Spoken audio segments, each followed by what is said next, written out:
Hey guys, Season 13 of The Curse of Oak Island is already shaping up to be one of the most revelatory in the show's long history, and Episode 3, Medieval Intentions, may be the moment everything shifts.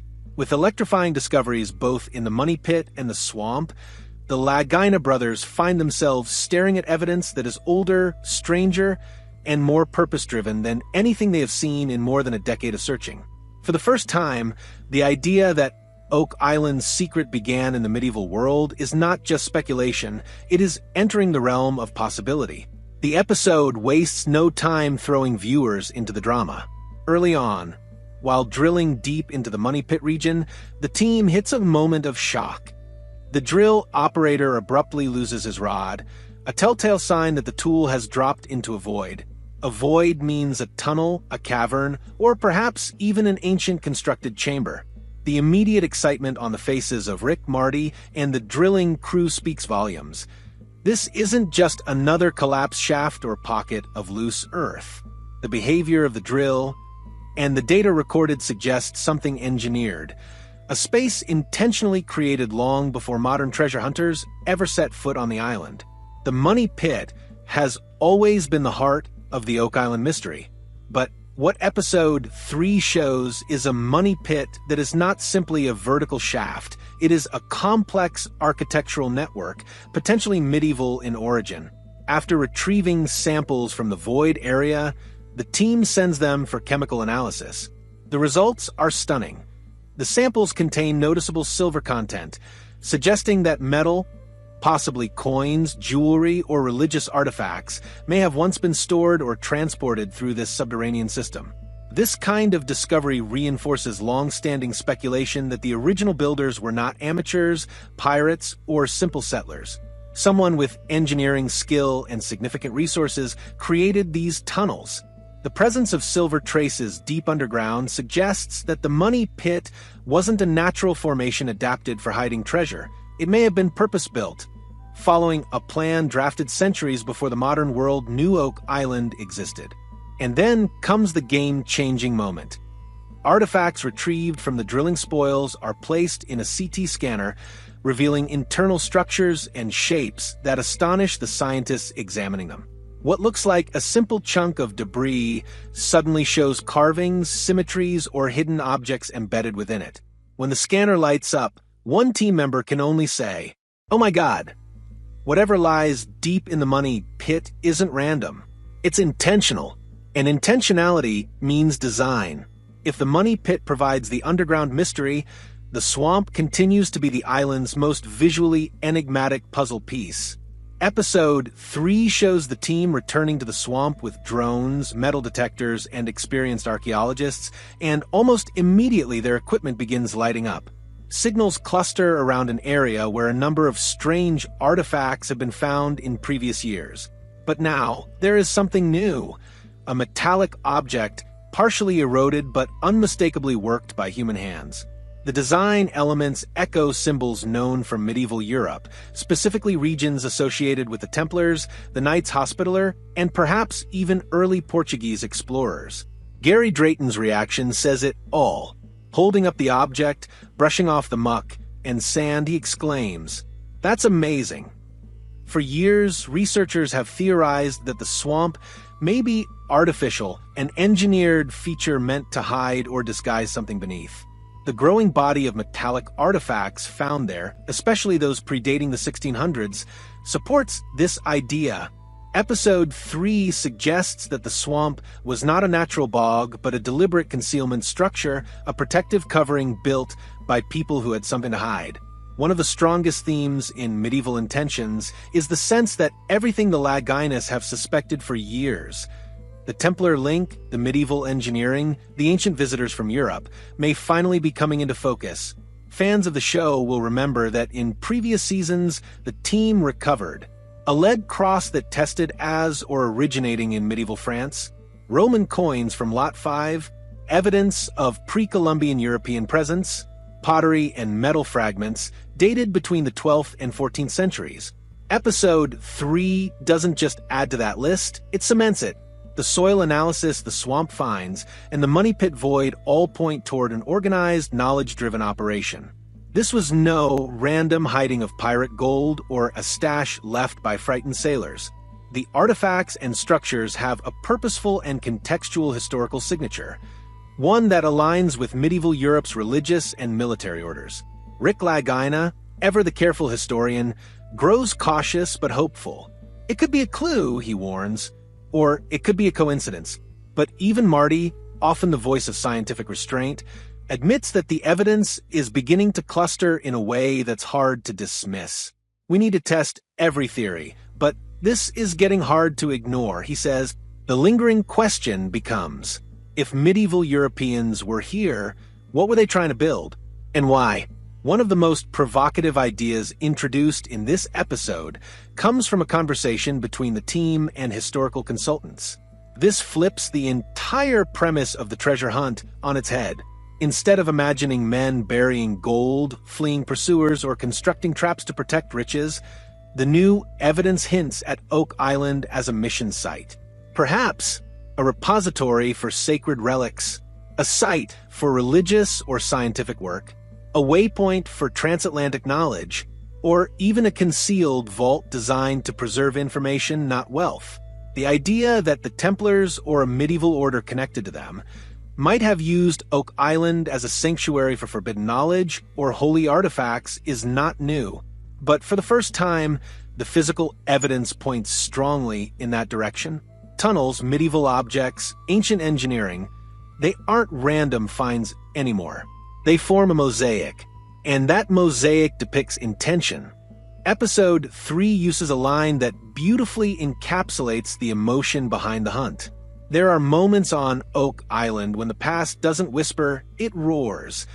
This is one of those moments. The void beneath the money pit roars. The medieval symbols on artifacts roar.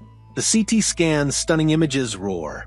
And the alignment of data, history, and belief roars louder than ever before. For the team, for longtime fans, and for anyone fascinated by history's buried mysteries, Episode 3 is a turning point.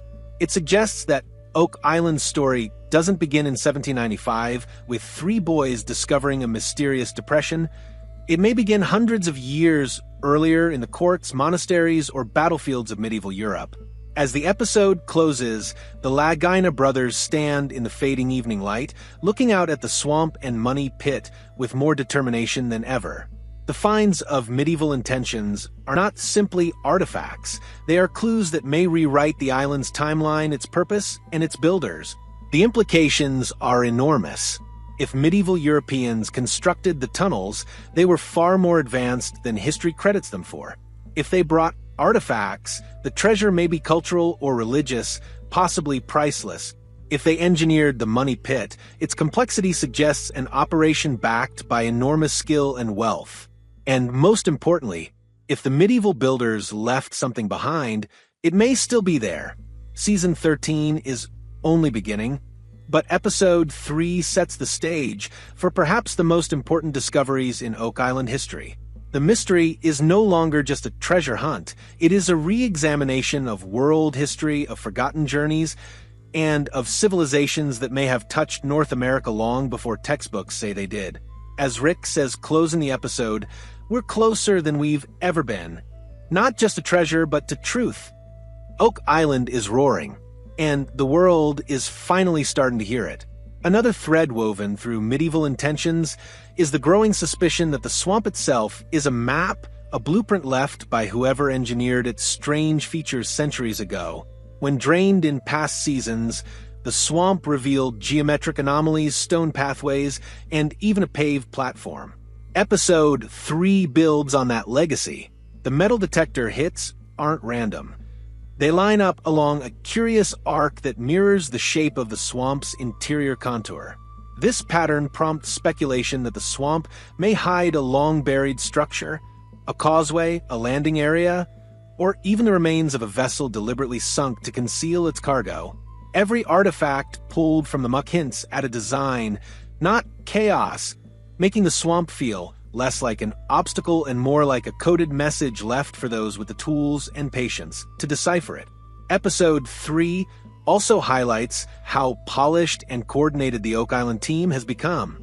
years of working together have forged a group capable of interfacing science, engineering, historical research, and boots-on-the-ground excavation with remarkable harmony. Marty's data-driven approach balances Rick's historical intuition. Gary Drayton's metal-detecting expertise complements Fiona's archaeological precision. Jack Begley's persistence meets Alex Laginas' analytical clarity. The CT scan segment underscores this teamwork beautifully. What begins as a muddy lump pass to the lab becomes a shared moment of revelation as the entire team gathers around digital images showing carved patterns or embedded metals. Their reactions are unified, equal parts shock and pride. This synergy, rare in long-running expeditions, is arguably one of the show's biggest strengths, and Episode 3 puts it on full display. When the drill rod dropped into the underground void, it wasn't simply a mechanical mishap. It was a clue. The team immediately recognized the signature of a hollowed-out space, one that likely exists for a reason. But Episode 3 makes it clear that underground voids, while exciting, can be double-edged. Many treasure hunters before the Laginas encountered cavities that led to flooding, collapses, or unreachable chambers. Seismic imaging from previous seasons revealed a series of overlapping tunnels crossing at odd angles, an elegant but dangerous labyrinth. The new void discovered in Episode 3 appears different. Its depth, shape, and the debris collected from within suggest a constructed chamber, perhaps intentionally shielded or hidden. The question is whether this void is a front door leading to the treasure or a decoy, part of the elaborate trap system rumored to have been built to protect whatever lies at the center of the mystery. Season 13 carries a subtle emotional gravity, and Medieval Intentions captures it beautifully. Rick's voice occasionally breaks with exhaustion. Marty stares longer at the scans than usual. Even Gary's trademark enthusiasm carries a note of seriousness beneath the excitement. The reason is simple. After more than 10 years of searching, and after more than 200 years of attempts before them, they may be closing in on something monumental. The possibility that their work could rewrite historical timelines or reshape academic understanding of early transatlantic contact is overwhelming. Episode 3 is filled with small, quiet moments. Rick touching the edge of a drilled core sample, Marty wiping his hands on his jeans while staring into the swamp, Fiona kneeling silently over a piece of pottery. These moments remind viewers that the Oak Island mystery isn't just a puzzle, it's a calling, one that weighs heavily on those who dedicate their lives to solving it. One of the most thrilling takeaways from Episode 3 is how many separate investigative threads begin to intersect. The medieval cross found in Season 6, the Roman artifacts from Lot 5, the lead with French origins, the Portuguese coin connected to the Knights of Christ, the early European pottery, and now the tunnel void with silver-bearing sediment. All of them point to a date range that predates the commonly accepted European arrival in the region. This convergence is what elevates Medieval Intentions beyond another chapter of digging and scanning. It presents a narrative that makes sense in a way the Oak Island mystery rarely has.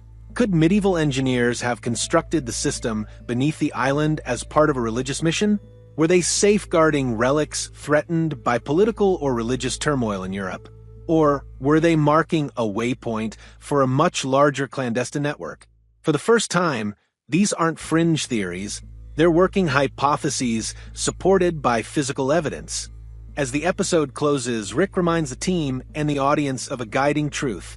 Follow the evidence, but don't lose the belief. It's a line that captures the heart of Oak Island's appeal. The team's scientific rigor pushes the investigation forward, but it is their belief in history, in truth, in the possibility of something extraordinary that keeps them digging.